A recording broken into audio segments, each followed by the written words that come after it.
Hello दोस्तों। आज हम लोग क्लास सेवन्थ एनसीईआरटी पॉलिटी का छठवां अध्याय संचार माध्यमों को समझना पढ़ने वाले हैं। दोस्तों, आज के अध्याय में हम लोग दैनिक जीवन में इस्तेमाल होने वाले विभिन्न संचार माध्यमों को जानेंगे। जैसा कि आप लोग जानते हैं कि हम अपने दैनिक जीवन में विभिन्न प्रकार के संचार माध्यमों को इस्तेमाल करते हैं और इन संचार माध्यमों के माध्यम से हम लोग देश दुनिया की खबरों को जान पाते हैं, अपने विचारों का आदान प्रदान कर पाते हैं। यानी इन माध्यमों के जरिए हम अपने विचारों को आदान प्रदान करते हैं, वहीं दूसरे के विचारों को जान पाते हैं। तो आज के वर्तमान समय में ये हमारे जीवन का अभिन्न हिस्सा बन गए हैं। देखिए, संचार माध्यमों को अंग्रेजी में मीडिया कहा जाता है और मीडिया जो है अंग्रेजी के मीडियम शब्द का बहुवचन है। मीडियम का हिंदी अर्थ होता है माध्यम, अर्थात वो तरीका जिसके जरिए हम अपने विचारों का आदान प्रदान कर पाते हैं। तो यहाँ पे बताया भी गया है कि इसका तात्पर्य उन विभिन्न तरीकों से है जिनके द्वारा हम समाज में विचारों का आदान प्रदान करते हैं। यहाँ पर इसे आसान शब्दों में समझाया गया है कि सरल शब्दों में सूचना, समाचार, शिक्षा और मनोरंजन को जनता तक पहुँचाने वाले साधनों को मीडिया कहते हैं। यानी सूचना, समाचार, शिक्षा या आपका जो एंटरटेनमेंट है, मनोरंजन जिसको कहा जाता है, इसको जनता तक पहुँचाने वाले जो भी साधन हैं उन सबको मीडिया कहा जाता है। और वर्तमान समय में मीडिया को लोकतंत्र का चौथा स्तंभ भी कहा जाता है। आप लोगों ने पढ़ा होगा कि लोकतंत्र के 3 स्तंभ होते हैं। 3 में आपका विधायिका आ जाता है, कार्यपालिका आ जाता है और न्यायपालिका आ जाता है। कई बार ये भी देखा जाता है कि इनमें से कोई एक स्तंभ जो है प्रॉपर वर्क नहीं कर रहा होता है। तो ऐसे में लोकतंत्र की जो संकल्पना होती है वो विघटित होने लगती है। लोकतंत्र का जो लक्ष्य होता है वो पूरा नहीं हो पाता है। तो यहाँ पर मीडिया का रोल अहम हो जाता है। मीडिया क्या है? मीडिया समय समय पर लोकतंत्र की जवाबदेही सुनिश्चित करता है, लोकतंत्र से सवाल जवाब करता है ताकि सरकार के सभी अंग जो हैं प्रॉपर कार्य कर सकें। इसी वजह से लोकतंत्र का चौथा स्तंभ मीडिया को कहा जाता है। प्राय जो है सामूहिक रूप से रेडियो, टीवी, अखबार, इंटरनेट और संचार के जो अन्य साधन हैं, इन सब के लिए कॉमन शब्द मीडिया इस्तेमाल किया जाता है। तो मीडिया में आपका रेडियो, टीवी, अखबार, इंटरनेट और संचार के जो भी अन्य साधन जैसे कि आपके मोबाइल, टेलीफोन, ये सभी आ जाते हैं। इन सब के लिए कॉमन हम एक शब्द इस्तेमाल करते हैं जिसको हम मीडिया कहते हैं। देखिए, कुछ संचार के साधन ऐसे हैं जिनकी पहुंच लाखों या करोड़ों लोगों तक होती है। तो ऐसे संचार माध्यमों को जनसंचार माध्यम या मास मीडिया कहा जाता है। तो इनमें टीवी, रेडियो, अखबार और इंटरनेट प्रमुख हैं। तो संचार माध्यमों के ऐसे रूप हैं ये जिनकी पहुंच लाखों लोगों तक है, देश और विदेश के जनसमूह तक है, इसलिए इन्हें जनसंचार माध्यम या मास मीडिया कहा जाता है। तो अगर आपसे कहीं पूछा जाए कि जनसंचार के माध्यम कौन से हैं, तो आप बता देंगे कि ऐसे माध्यम जिनकी पहुंच लाखों या करोड़ों लोगों तक होती है। तो ऐसे माध्यमों को जनसंचार माध्यम या मास मीडिया कहा जाता है। अब हम बात करते हैं संचार माध्यम और तकनीक की। जैसा कि आप लोग जानते हैं कि तकनीक साल दर साल बदलती रहती है। आज से अगर हम 50 साल पीछे जाएं तो आप देखेंगे उस समय रेडियो का चलन था। फिर रेडियो से धीरे धीरे करके टीवी का चलन हुआ। पहले ब्लैक एंड वाइट टीवी आए, फिर कलरफुल टीवी आए। पहले क्या होता था कि टीवी पर आपका एक ही चैनल आता था, दूरदर्शन आता था। फिर धीरे धीरे करके अन्य चैनल भी आने लगे। केबल टीवी का चलन चल रहा है ना, सीडी आई, डीवीडी आई, उससे पहले वीसीआर का चलन चला। तो आपने एक दौर देखा है। आपने देखा होगा कि यहाँ पर जो संचार माध्यम है और इनकी जो तकनीक है ये बदलती रहती है। साल दर साल इसमें अपडेशन आता रहता है। जैसे आपने टीवी देखा होगा, पहले भारी भरकम टीवी होते थे। समय के साथ साथ टीवियों में परिवर्तन हुआ, अत्याधुनिक तकनीक आई। अब टीवी एकदम फ्लैट टीवी हो गए, स्लिम हो गए, उनका साइज काफ़ी ज़्यादा बड़ा हो गया। पिक्चर की जो तकनीक थी पहले की तुलना में काफ़ी ज़्यादा बेहतर हो गई। तो वही चीज़ यहाँ पर भी बताई गई है कि जनसंचार माध्यमों के लिए जो प्रयोग में लाई जाने वाली प्रौद्योगिकी है ये हर साल निरंतर बदलती रहती है। और तकनीक तथा मशीनों को बदलकर अत्याधुनिक बनाने से संचार माध्यमों को अधिक लोगों तक पहुंचाने में मदद भी मिलती है। जैसा कि आपने देखा होगा कि जैसे जैसे समय के साथ तकनीक बदली है तो संचार माध्यमों की जो पहुंच है वो जन जन तक हो पाई है। जैसे कि आप अपना मोबाइल ही देख लीजिए। एक ज़माने तक मोबाइल केवल कुछ विशिष्ट लोगों के पास था, लेकिन जैसे जैसे तकनीकी सुधार हुए, जैसे जैसे मोबाइल सस्ते हुए, नेटवर्क का विस्तार हुआ, तो आज आप देख पा रहे होंगे लगभग हर व्यक्ति मोबाइल से जुड़ा हुआ है, हर व्यक्ति देश दुनिया की खबरों से जुड़ा हुआ है। तो यहाँ पर वही सब चीज़ें बताई गई हैं। इससे ध्वनि और चित्रों की गुणवत्ता में सुधार आता है और ये हमारे जीवन के बारे में सोचने के ढंग में परिवर्तन लाती है। आपने देखा होगा कि मोबाइल के चलन के साथ इंटरनेट का भी तेज़ी से विस्तार हुआ और वर्तमान में अब 4G का भी नहीं बल्कि 5G का युग आ चुका है और 5G के युग में हम हर पल सोशल मीडिया से जुड़े हुए हैं और सोशल मीडिया के जरिए हम दुनिया में जो कुछ भी घटित होता है विद इन सेकेंड हम उसकी जानकारी हम प्राप्त कर पाते हैं। तो इस वजह से हमारे सोच विचार में, हमारे जीवन में परिवर्तन भी आया है। यहाँ पर मीडिया के मुख्य प्रकार बताए गए हैं। देखिए, वर्तमान समय को देखते हुए मीडिया के 3 प्रकार हैं। इसमें एक आ जाता है प्रिंट मीडिया। प्रिंट का आसान सा मतलब है ऐसी मीडिया जो कि लिखित फॉर्म में या छपे हुए फॉर्म में हो। तो प्रिंट मीडिया जो है ये सबसे पुराना माध्यम है। जैसे कि आपके समाचार पत्र हुए, पत्रिकाएं हुई, जर्नल हुए, पुस्तकें हुई, ये क्या है, छपे हुए फॉर्म में है या लिखित फॉर्म में है, इसलिए इनको प्रिंट मीडिया कहा जाता है। इसके बाद सेकंड आ जाता है प्रकार इलेक्ट्रॉनिक या ब्रॉडकास्टिंग मीडिया। देखिए, इसमें जो है बिजली और तकनीक का उपयोग होता है, जैसे कि आपका रेडियो है, टेलीविजन है। तो ये जो है इलेक्ट्रॉनिक या ब्रॉडकास्ट मीडिया इसको बोला जाता है। टेलीविजन में जो कुछ भी चित्र आते हैं, जो कुछ भी सूचनाएं आती हैं, तो उनको कैसे आप तक पहुंचाया जाता है, इसके लिए सैटेलाइट और केबल, इनका एक विस्तृत जाल बिछाया जाता है और उसके माध्यम से आप इन चीज़ों को एक्सेस कर पाते हैं। आपने देखा होगा कि जब से DTH वगैरह या फिर आपने डिश टीवी वगैरह के जो आए हैं, सैटेलाइट से जो जुड़े हुए होते हैं एंटीना, उनके जरिए आप डायरेक्ट इसे एक्सेस कर पाते हैं। तो यहाँ पर इलेक्ट्रॉनिक मीडिया के लिए हमें सैटेलाइट कम्युनिकेशन होना बहुत ज़रूरी है। तो यहाँ पर टेलीविजन में जो प्रसिद्ध चित्र हैं ये सैटेलाइट और केबल के विस्तृत जाल के माध्यम से अत्यंत दूर के क्षेत्रों में पहुँचाए जाते हैं और इसकी वजह से हम जो संसार के जो अन्य भागों के जो समाचार हैं या फिर अन्य भागों के जो एंटरटेनमेंट के साधन हैं, एंटरटेनमेंट के जो भी और प्रोग्राम हैं, उनको अपने टीवी पर देख भी पाते हैं। तीसरा यहाँ पर आप लोग मीडिया का प्रकार जो देख रहे हैं वो वर्तमान समय में उपजा है और ये है डिजिटल या सोशल मीडिया, जो कि अभी हाल के ही 10-15 सालों में ये उभर कर सामने आया है, जो कि इंटरनेट पर आधारित आधुनिक माध्यम है। जैसे आप देख रहे होंगे Facebook, Instagram, Twitter, YouTube, news website, इन सब के माध्यम से आप चीज़ों को जान पाते हैं, सूचनाओं का आदान प्रदान कर पाते हैं, अपने विचारों को दूसरों तक पहुंचा पाते हैं। देखिए, यहाँ पर टेलीविज़न के आविष्कार के बारे में बताया गया है कि टेलीविज़न का आविष्कार कब हुआ, किस व्यक्ति ने आविष्कार किया, टेलीविज़न का शुरुआती नाम क्या था। टेलीविज़न का शुरुआती नाम टेलीवाइजर था। शुरुआत में इसको टेलीवाइजर कहा जाता था और इसका आविष्कार जॉन एल बेयर्ड या जॉन एल बेयर्ड इनके द्वारा किया गया था। सबसे पहले इन्होंने रॉयल इंस्टीट्यूट के सामने इस यंत्र को प्रसिद्ध किया था। तो ऐसे करके इन्होंने टेलीविज़न का आविष्कार किया और दुनिया को तकनीकी नई दिशा दिखाई। तो इनका जो आविष्कार है आज एक महत्वपूर्ण क्रांति ला चुका है, खास करके मीडिया के फील्ड में, जनसंचार के फील्ड में एक अहम क्रांति लाने में इसकी एक अहम भूमिका है। आप लोग अपने मोबाइल पे जो स्क्रीन देख रहे हैं वो भी इसी से ही प्रेरित है। अगर टीवी का आविष्कार नहीं हुआ होता तो आज आप अपनी मोबाइल स्क्रीन पर जो भी पिक्चर, जो भी वीडियो, जो भी कंटेंट देख पा रहे हैं वो नहीं देख पाते। तो उन सब के लिए हमें जो ये वैज्ञानिक हैं जॉन एल बेयर्ड, इनको धन्यवाद कहना चाहिए जिन्होंने इस महान आविष्कार को किया। इसके बाद बात करेंगे संचार माध्यम और धन। तो जैसा कि अभी हमने पढ़ा था कि संचार माध्यमों में जो इस्तेमाल होने वाली तकनीक है वो निरंतर बदलती रहती है। तो बदलती हुई तकनीक के साथ हमें भी अपडेट रहना पड़ता है ताकि पिक्चर क्वालिटी और बेहतर बनी रहे, जो भी न्यूज़ है, जो भी इंफॉर्मेशन है वो फास्टली आप तक पहुंच सके। जैसे मैं अपनी ही बात करूं तो जिस समय मैंने चैनल स्टार्ट किया था उस समय मेरे पास एक बेसिक सा लैपटॉप था, करीब 40,000 रुपये की कीमत का एक लैपटॉप था। उससे मैं वीडियो रिकॉर्ड करता था। उस समय मेरे पास कोई पेशेवर माइक भी नहीं था। जो माइक आपके लैपटॉप में होता है उसी से मैं वीडियो रिकॉर्ड करता था। तो उस समय ना तो ऑडियो क्वालिटी बेटर थी और ना ही कंटेंट बहुत ज़्यादा स्पीड से बन पा रहा था, क्योंकि वीडियो को प्रोसेस करने में तकरीबन 1-1 घंटे का समय लग जाता था।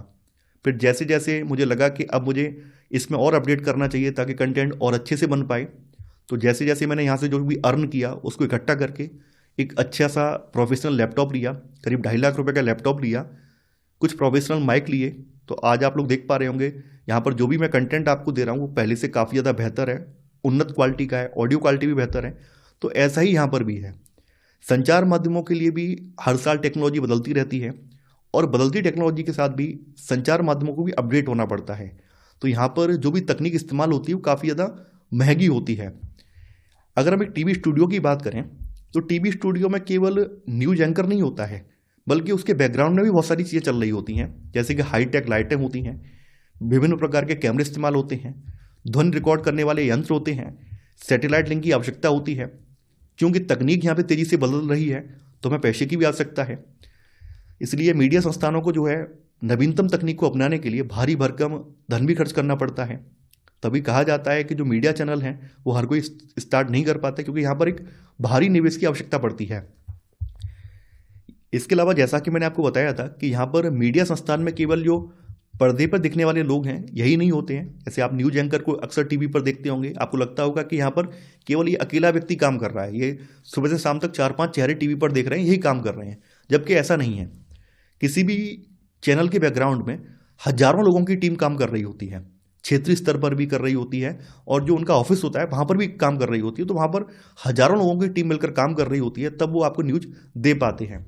तो यहाँ पे वही चीज़ बताई गई है कि यहाँ पर कुछ लोग ही नहीं होते हैं, बल्कि बैकग्राउंड में काम करने वाली एक बड़ी टीम भी होती है। जैसे यहाँ पर समाचार वाचक यानी कि न्यूज एंकर के साथ साथ कैमरा पर्सन होता है, लाइटमैन होता है, इसके अलावा जो तकनीकी सहायक हैं वो भी शामिल होते हैं।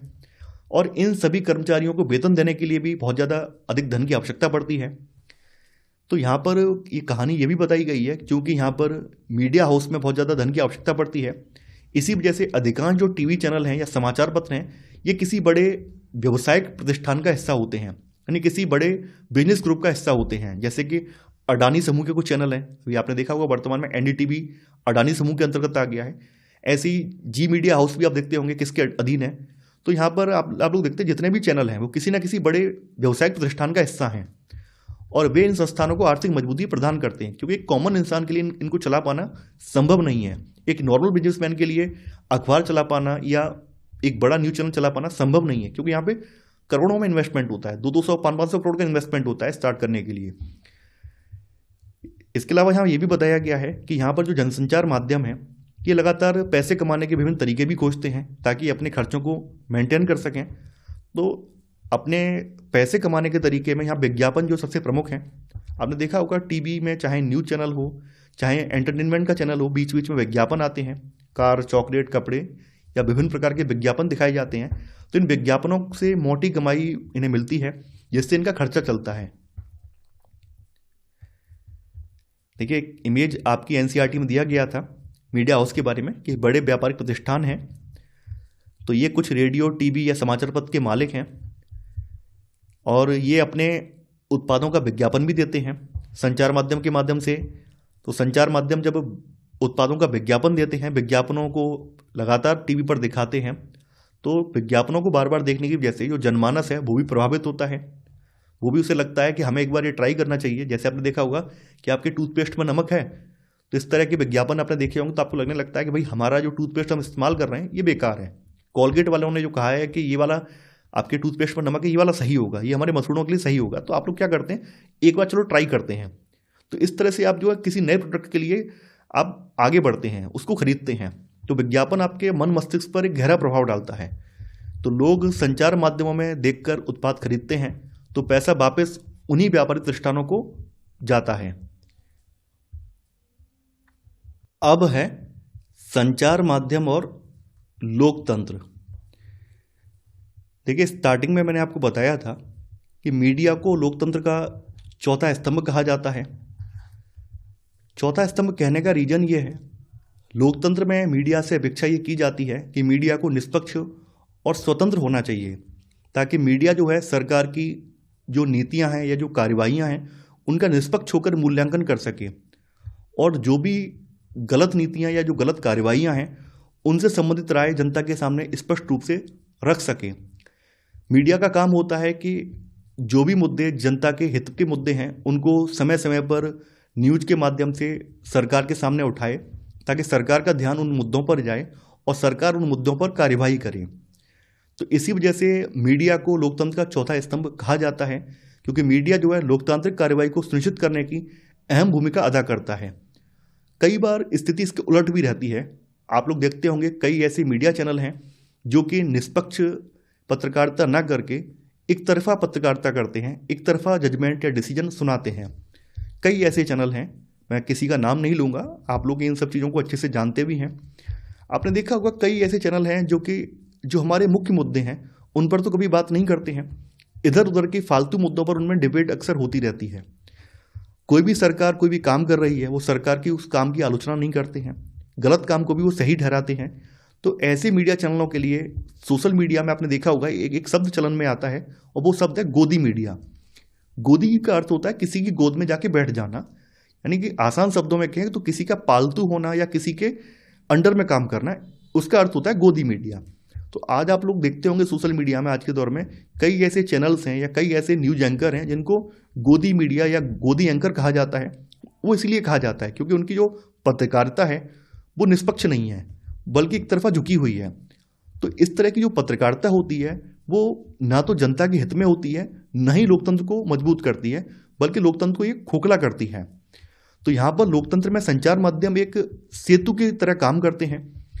संचार माध्यम नागरिकों को सरकार के कामकाज और दुनिया भर की जो घटनाएं हैं उनकी जानकारी देते हैं। देखिए, समाचारों के आधार पर ही नागरिक जो है अपनी राय बनाते हैं और प्रतिक्रिया करते हैं, यानी कार्यवाही करते हैं। जैसे मान लीजिए सरकार ने किसी चीज़ पर टैक्स बढ़ा दिया, तो न्यूज वाले बताएंगे कि भैया सरकार ने जानबूझ के टैक्स बढ़ाया है ना। तो लोग क्या करेंगे, लोग प्रतिक्रिया देंगे, धरना देंगे, संबंधित मंत्रियों को ज्ञापन सौंपेंगे, पत्र लिखेंगे, सार्वजनिक विरोध करेंगे, हस्ताक्षर अभियान होगा। तो ये सब कार्रवाइयाँ जनता करती है। तो यहाँ पे वही सब चीज़ बताई गई है कि समाचारों के आधार पर नागरिक अपनी राय बनाते हैं और एक कार्रवाई करते हैं, जैसे कि मंत्रियों को पत्र लिखना, सार्वजनिक विरोध करना, रैली निकालना, प्रदर्शन करना, हस्ताक्षर अभियान चलाना। तो ये सब काम जनता करती है। यह सरकार को अपने कार्यक्रमों पर दोबारा विचार करने के लिए मजबूर कर सकता है। कई बार ऐसा होता है कि सरकार कुछ डिसीजन ऐसे ले लेती है जो कि जनता के हित में नहीं होते हैं। तो जनता क्या करती है, बहुत लंबी प्रतिक्रिया करती है और अंततः सरकार को झुकना पड़ता है। जैसे वर्तमान समय में जो 3 कृषि कानून सरकार ने पेश किए थे, उन तीनों कृषि कानूनों को किसानों के दबाव के आगे सरकार को वापस लेना पड़ा। तो कई ऐसे कार्रवाइयाँ हैं जिनको लेकर सरकार मनमाने ढंग से काम कर रही होती है, और जब जनता उनके ऊपर प्रतिक्रिया करती है, जनता सरकार को दबाव बनाती है, तो उन कानूनों को या उन कार्रवाइयों को सरकार को वापस भी लेना पड़ता है। अब देखिए, यहाँ पर सबसे बड़ी बात जो है, जो मैंने आपको स्टार्टिंग में ही बोली थी कि किसी भी मीडिया हाउस के लिए या किसी भी मीडिया चैनल के लिए सबसे जरूरी ये है कि वो निष्पक्ष हो, स्वतंत्र हो, ताकि वो संतुलित रिपोर्ट प्रदान कर सके। अगर कोई मीडिया हाउस या कोई मीडिया चैनल किसी के दबाव में है, किसी के अंडर में काम कर रहा है, तो आप उससे अपेक्षा नहीं कर सकते हैं कि वो निष्पक्ष और स्वतंत्र होकर पत्रकारिता करेगा। तो जानकारी देने के संबंध में संचार माध्यम की महत्वपूर्ण भूमिका को देखते हुए आवश्यक है कि जानकारी जो है संतुलित होनी चाहिए।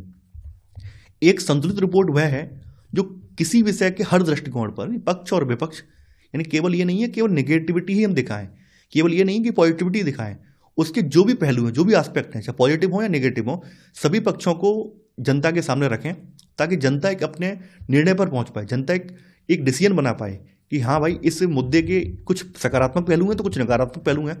तो उसका जो निचोड़ होगा वो निचोड़ जनता निकालेगी, न कि मीडिया हाउस।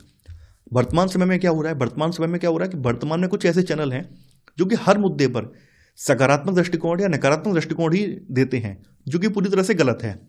कोई भी मुद्दा हो, कोई भी तथ्य हो, तो हर तथ्य पर कुछ पॉजिटिव भी चीज होती हैं, कुछ नेगेटिव भी होती हैं। तो एक संतुलित मीडिया को करना ये चाहिए कि उसको हर मुद्दे पर पॉजिटिव और नेगेटिव दोनों एस्पेक्ट बताने चाहिए, और बाद बाकी जो राय है वो जनता पे छोड़ देनी चाहिए कि जनता उसे किस तरह से समझ रही है। यदि मीडिया केवल एक पक्ष दिखाता है, यानी मान लीजिए मीडिया केवल एक पक्ष दिखा रहा है, जैसे मान लीजिए दिल्ली की बात कर लें, कॉमन एग्जाम्पल दिल्ली का है, दिल्ली की बात करें तो दिल्ली में आप लोग जानते हैं कि जो एयर पोल्यूशन है लगातार उसका स्तर बढ़ता जा रहा है। तो अगर मीडिया ये दिखाता है कि भाई यहाँ पे दिल्ली में जो फैक्ट्रियाँ हैं, उन फैक्ट्रियों की वजह से पोल्यूशन बढ़ता जा रहा है, इन फैक्ट्रियों को बंद कर दिया जाए, है ना। तो एक कारण तो है कि फैक्ट्रियों से प्रदूषण हो रहा है। अब दूसरा कारण यहाँ पर यह भी है, अगर फैक्ट्रियाँ बंद कर दी जाएंगी तो उनमें काम करने वाले जो लाखों लोग हैं वो कहाँ जाएंगे, वो तो बेरोजगार हो जाएंगे, वो तो भूखे मरने पे कगार पे पहुंच जाएंगे। तो एक स्वतंत्र मीडिया, निष्पक्ष मीडिया का ये फर्ज बनता है कि इस पर वो स्पष्ट राय रखे, इसके पॉजिटिव और नेगेटिव दोनों एस्पेक्ट जनता के सामने रखे। केवल ये ना दिखाए कि फैक्ट्रियां प्रदूषण फैला रही हैं, बल्कि ये भी बताए कि इन फैक्ट्रियों से लोगों को रोजगार भी मिल रहा है। तो कुछ ऐसे जो है उपयोग की, ऐसे जो प्रयोजन किए जाएं, कुछ ऐसे उपाय निकाले जाएं जिससे कि फैक्ट्रियां भी बनी रहें, प्रदूषण भी ना हो और लोगों का रोजगार भी ना छिने। तो इस तरह की राय जो है मीडिया को देनी चाहिए। तो यहाँ पे वही चीज बोला गया है कि यदि मीडिया केवल एक पक्ष दिखाता है, जैसे केवल फैक्ट्रियों का प्रदूषण दिखाना या केवल मजदूरों की बेरोजगारी दिखाना, तो जनता को अधूरी और भ्रामक जानकारी मिलती है। तो यहाँ पर जरूरी है कि मीडिया को हर मुद्दे पर एक संतुलित राय प्रस्तुत करनी चाहिए। अब देखिए, संतुलित रिपोर्ट लिख पाना भी बहुत आसान नहीं है। जैसा कि हमने आपको बताया था कि मीडिया हाउस जो हैं, जो भी मीडिया के चैनल हैं, उनको चलाने के लिए बहुत ज़्यादा धन की आवश्यकता पड़ती है।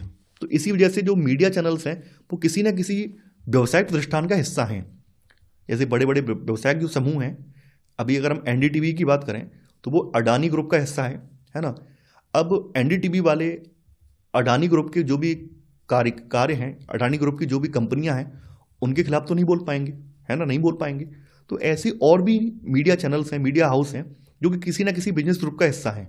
तो जब उनका मालिक कोई गलत काम करेगा तो ऑब्वियसली उनकी हिम्मत नहीं पड़ेगी वो अपने मालिक की आलोचना करें। तो यहाँ पर सबसे बड़ी समस्या ये है, संतुलित रिपोर्ट लिख पाना संचार माध्यमों के स्वतंत्र होने पर निर्भर करता है। स्वतंत्र संचार माध्यमों से तात्पर्य यह है कि उनके द्वारा दिए जाने वाले समाचारों का कोई भी नियंत्रित या प्रभावित ना करे, यानी जो भी वो समाचार दे रहे हैं उन समाचारों को कोई भी नियंत्रित ना करें या प्रभावित ना करें।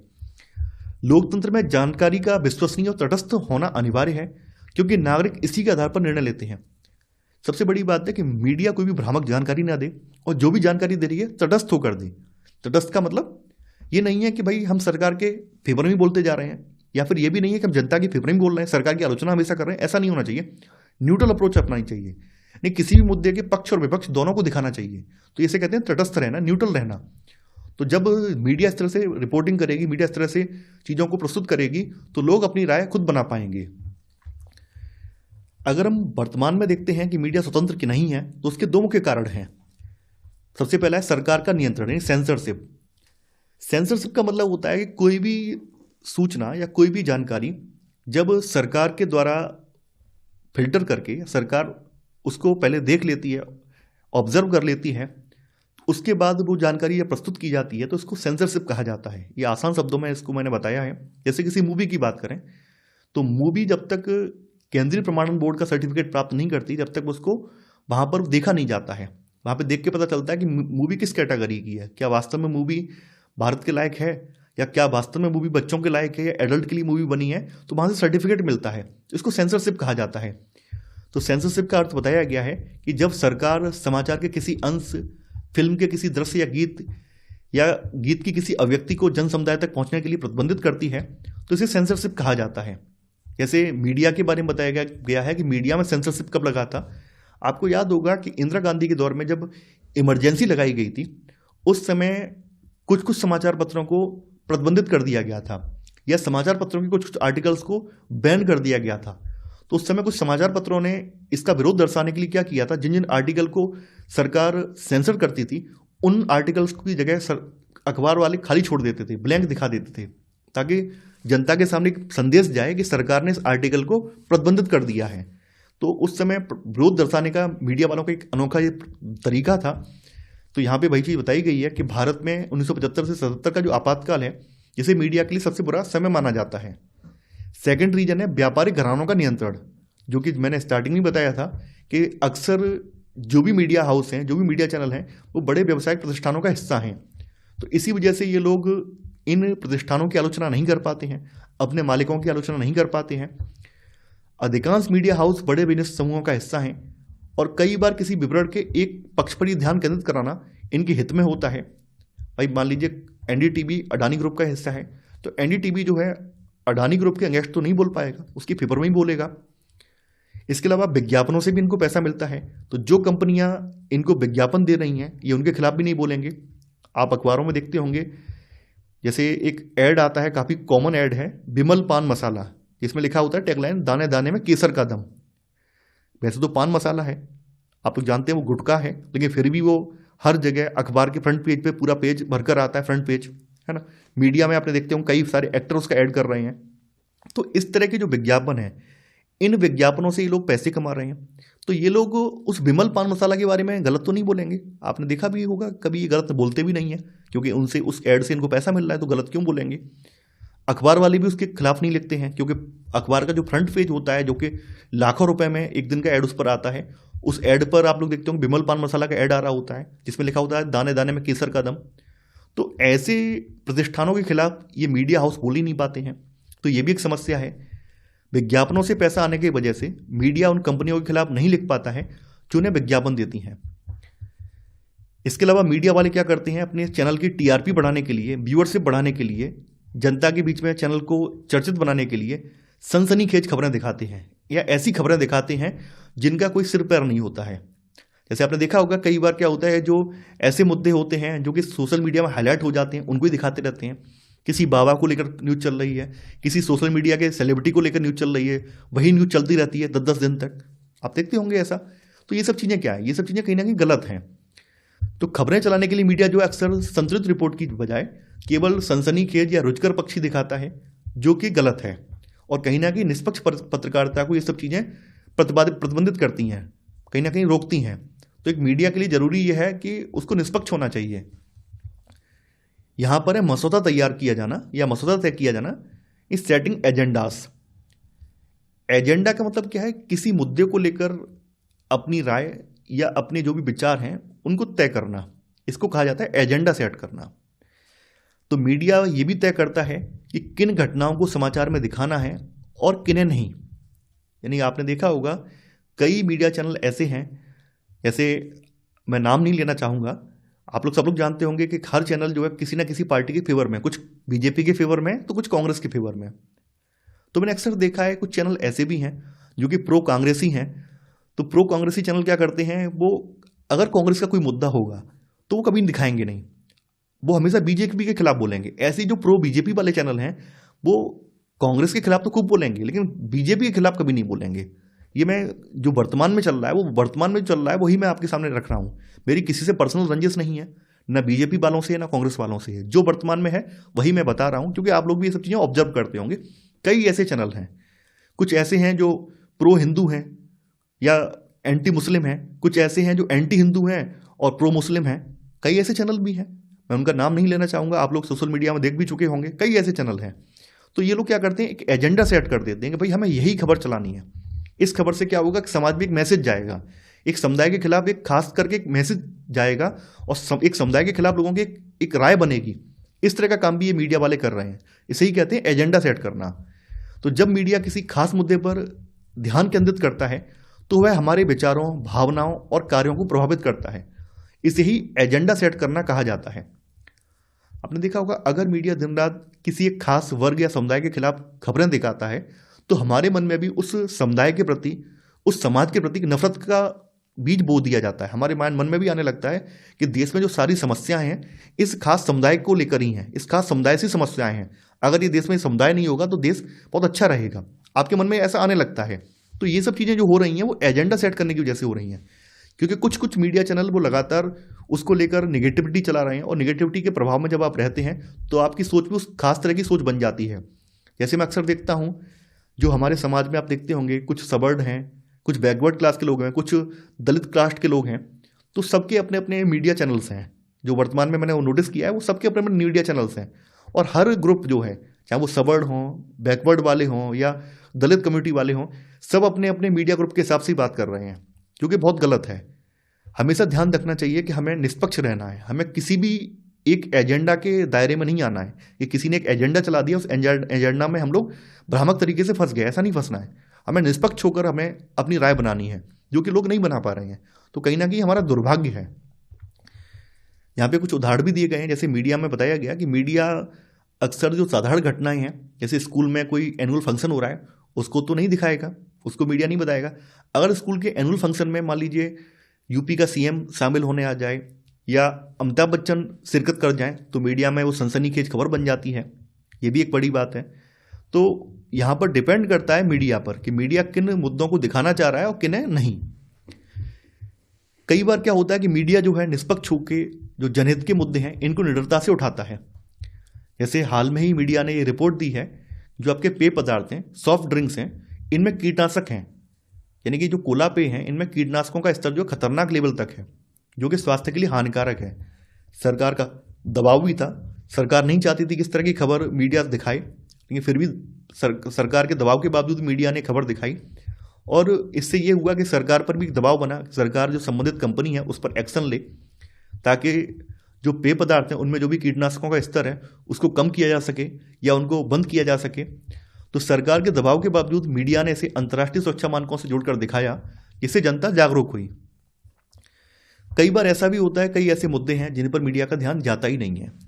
जैसे भारत में जो पानी का संकट है, खास करके राजस्थान के कुछ इलाके हैं जहाँ पर आज भी लोग पेयजल संकट से जूझ रहे हैं। महाराष्ट्र के कुछ सूखा प्रवण इलाके हैं जहाँ पर आज भी पेयजल संकट बना हुआ है, तो इन इलाकों की न्यूज बहुत कम आ पाती है, इनके संकट को दिखाया ही नहीं जाता है। तो मीडिया जो है कई बार ये भी करता है कि बहुत सारे ऐसे मुद्दे हैं जो कि जनता से जुड़े हुए मुद्दे हैं, उन पर ध्यान ही नहीं देता है। आपने देखा होगा कि अभी हाल में ही 10-12 दिन पहले एक घटना घटित हुई है। इसमें ब्रिटेन का एक व्यक्ति है जो कि एक बायोलॉजिस्ट है, और उसने हाल में गंगा नदी के पानी का सैंपल लिया और सैंपल के आधार पर ये बताया कि ये पानी जो है पीने के लिए तो छोड़ो, नहाने लायक भी नहीं है, इतना ज़्यादा दूषित पानी है। लेकिन मीडिया में कभी ये बात नहीं की जाती, मीडिया में गंगा को पवित्र दिखाया जाता है। तो कहीं ना कहीं हमें निष्पक्ष होकर काम करना है, ताकि जो भी समस्याएं हैं उनका समाधान खोजा जा सके। अगर हम हर चीज़ को इग्नोर करेंगे, नज़रअंदाज करेंगे, तो कहीं ना कहीं आगे चल के वो हमारे लिए खतरा बनेगा। तो उस ब्रिटेन के बायोलॉजिस्ट ने जो रिसर्च की है, उस रिसर्च में जो चीज़ें दिखाई हैं तो सोशल मीडिया में वायरल होने लगी हैं कि वास्तव में गंगा का पानी बहुत दूषित है। सरकार के तमाम जो प्रयास हैं, तमाम सरकार ने योजनाएं जो चलाई हैं, वो केवल कागजों में हैं, धरातल पर उसका कोई असर नहीं हुआ है। आज भी गंगा में दूषित पानी छोड़ा जा रहा है, नालों का पानी छोड़ा जा रहा है। कानपुर के जो टेनरी मिल हैं, चमड़े की जो फैक्ट्रियाँ, उनका पानी उसमें बिना किसी शोधन के डाला जा रहा है। इससे लगातार गंगा का जो जलस्तर है उसमें लगातार प्रदूषण की मात्रा बढ़ती जा रही है। तो यहाँ पर हमें इन सब के लिए काम करने की आवश्यकता है। तो यहाँ पर वही चीज़ इसमें बताई भी गई है। इसके अलावा यहाँ पर एक सुविख्यात इंडियन पत्रकार है, भारतीय पत्रकार है, इसने ये भी लिखा है कि जहाँ फैशन वीक का मतलब होता है विभिन्न प्रकार के कपड़ों का शो, जिसमें विभिन्न प्रकार के कपड़े डिजाइन दिखाए जाते हैं। तो फैशन वीक को तो अखबारों के मुख्य पृष्ठ पे जगह मिल गई, वहीं दूसरी ओर मुंबई में गिराई गई झोपड़पट्टियां हैं और गरीबों को उनके झोपड़पट्टी से हटाए जाने की जो खबर है, इसको नज़रअंदाज कर दिया, इसको इग्नोर कर दिया गया। यानी कहने का मतलब ये, कई बार क्या होता है, कई बार जो मुख्य खबरें होती हैं, जो मेन खबरें होती हैं, आम जन से जुड़ी हुई खबरें होती हैं, उनको मीडिया में जगह ही नहीं दी जाती है। तो वही चीज़ यहाँ पर इन्होंने बताई भी है। इसके बाद है स्थानीय संचार माध्यम। अक्सर आपने देखा होगा कि जो लोकल स्तर की न्यूज होती है या स्थानीय स्तर की न्यूज होती है, इसको मुख्य धारा के मीडिया में या मेन स्ट्रीम मीडिया में या राष्ट्रीय स्तर के जो चैनल होते हैं उनमें जगह नहीं मिल पाती है, क्योंकि राष्ट्रीय स्तर के जो चैनल्स हैं वहाँ पर मुख्य मुद्दे ही दिखाए जाते हैं, वहाँ पर लोकल न्यूज को जगह नहीं मिल पाती है। तो ऐसे में जो स्थानीय संचार माध्यम है, जिसमें कि स्थानीय स्तर के अखबार आ जाते हैं, स्थानीय स्तर के चैनल्स आ जाते हैं जो कि लोकल न्यूज़ को दिखाते हैं। तो यहाँ पे वही चीज़ बताई गई है कि जब मुख्य धारा का मीडिया साधारण लोगों के छोटे छोटे मुद्दों को नज़रअंदाज कर देता है, तब स्थानीय संचार माध्यम का जन्म होता है। तो यहाँ पर स्थानीय संचार माध्यमों में एक है सामुदायिक रेडियो। सामुदायिक रेडियो का आशय है कि यहाँ पर कई लोगों का ग्रुप मिलकर ये रेडियो चला रहा है। तो कई लोग जो है सामूहिक रेडियो द्वारा किसानों को जो विभिन्न फसलों के मूल्य के बारे में बताते हैं, उन्हें बीज के बारे में बताते हैं या उर्वरक के बारे में परामर्श देते हैं, कृषि की तकनीकों के बारे में बताते हैं, तो सामुदायिक रेडियो इसमें आ जाता है। डॉक्यूमेंट्री फिल्में आ जाती हैं। देखिए, डॉक्यूमेंट्री फिल्में क्या, किसी एक मुद्दे को लेकर ये फिल्में बनाई जाती हैं, और ये डॉक्यूमेंट्री फिल्मों के लिए बहुत ज़्यादा विशिष्ट तकनीकी कौशल या बहुत ज़्यादा प्रोफेशनल कैमरों की आवश्यकता नहीं पड़ती है, बल्कि सामान्य से जो कैमरे हैं उनसे ये फिल्में शूट की जाती हैं। जैसे गरीब किसान की जीवन की दशा के बारे में बताया गया है, या एक दुग्ध उत्पादक जो किसान है उसको क्या क्या समस्याएं फेस करनी पड़ती हैं उसके बारे में बताया गया है। तो इस तरह के मुद्दों को लेकर फिल्में बनाई जाती हैं। तो गरीब समुदायों के वास्तविक जीवन पर कम बजट वाले कैमरों से फिल्में बनाई जाती हैं। कई बार क्या होता है, स्वयं जो स्थानीय लोग हैं इनको ही तकनीकी प्रशिक्षण देकर उनके जरिए ये रिकॉर्डिंग करवाई जाती है, उनके जरिए फिल्में बनवाई जाती हैं। तो ऐसे करके डॉक्यूमेंट्री फिल्में बनती हैं। फिर आ जाती हैं आपके स्थानीय समाचार पत्र। आपने देखा होगा कि हर जिले के कुछ कुछ स्थानीय समाचार पत्र होते हैं जिन पर उन संबंधित जिलों की न्यूज दिखाई जाती है, उन संबंधित जिलों की खबरें उनमें प्रकाशित की जाती हैं। तो यहाँ पर स्थानीय समाचार पत्र में यहाँ पर एक लहरिया नामक समाचार पत्र है, खबर लहरिया नामक समाचार पत्र है, जो कि यूपी के चित्रकूट जिले की 8 दलित महिलाओं ने स्टार्ट किया था, और ये हर 15 दिन पर निकाला जाता है। ये जो समाचार पत्र है खबर लहरिया, ये बुंदेली भाषा में आता है, और ये बुंदेली भाषा में लिखित 8 पृष्ठ वाला समाचार पत्र है, जिसमें दलितों से संबंधित विषय होते हैं, स्त्रियों के प्रति हिंसा या राजनीतिक भ्रष्टाचार से संबंधित रिपोर्ट यहाँ पर दी जाती हैं। यानी ये चित्रकूट जिले से संपादित किया जाता है और हर 15 दिन पर ये पेपर निकाला जाता है। यहाँ पर ये किनके द्वारा शुरू किया गया है? 8 दलित महिलाओं के द्वारा ये शुरू किया गया है। तो इस अखबार को वहाँ के जो स्थानीय लोग हैं, जो कि खास करके गांव के ग्राम पंचायत के जो प्रधान वगैरह हैं या सचिव वगैरह हैं, या फिर ऐसे लोग जिन्होंने हाल फिलहाल में ही पढ़ना लिखना सीखा है, वो इसको पढ़ते हैं, या इस समुदाय से आने वाले लोग इसको पढ़ते हैं और जान पाते हैं कि उनके समुदाय के लोगों के साथ किस तरह का बर्ताव हो रहा है। तो ये एक स्थानीय समाचार पत्र का उदाहरण है। अब है आपका सामाजिक विज्ञापन, इस सोशल एडवर्टाइजमेंट। आपने देखा होगा कि कई बार कुछ ऐसे विज्ञापन भी होते हैं जो कि जनता के हित में होते हैं, जनता को अवेयर कराने को लेकर होते हैं। जैसे स्वच्छता को लेकर होते हैं कि कूड़ा ना फेंकें, कूड़ा इधर उधर फेंकने से गंदगियों का अंबार लगता है और हम लोग बीमार पड़ते हैं, तो स्वच्छता को लेकर विज्ञापन होते हैं।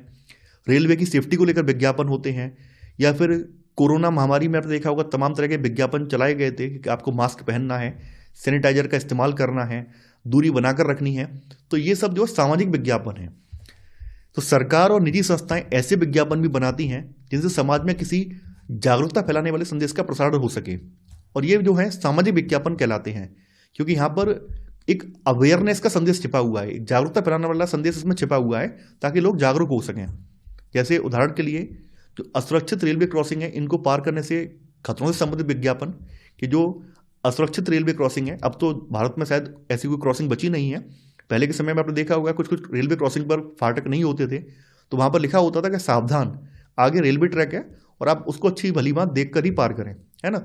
इस तरह के विज्ञापन होते थे ताकि लोग अवेयर हो जाएं। पोलियो के टीकाकरण से संबंधित आपने विज्ञापन देखे होंगे कि 2 बूंद जिंदगी की, है ना, कोई भी बच्चा पोलियो के टीका से अछूता ना रह जाए। स्वच्छता अभियान के विज्ञापन आपने देखे होंगे। तो इस तरह के विज्ञापन जो सामाजिक विज्ञापन है, यानी जागरूकता फैलाने वाले विज्ञापन हैं। तो इसी के साथ हमारा ये अध्याय समाप्त हो जाता है, और मैं आशा करता हूं कि आपको ये अध्याय पसंद आया होगा। जैसा कि मैं आपसे हर वीडियो में कहता हूं कि अब आपको नोट्स बनाने की आवश्यकता नहीं है, आप लोग हमारे टेलीग्राम चैनल के थ्रू नोट्स को परचेज कर सकते हैं। वहाँ पर आपको नोट्स के साथ साथ उनके अभ्यास प्रश्नों की सीरीज भी देखने को मिल जाएगी। तो आज के लिए उतना ही। Thanks for watching. जय हिंद।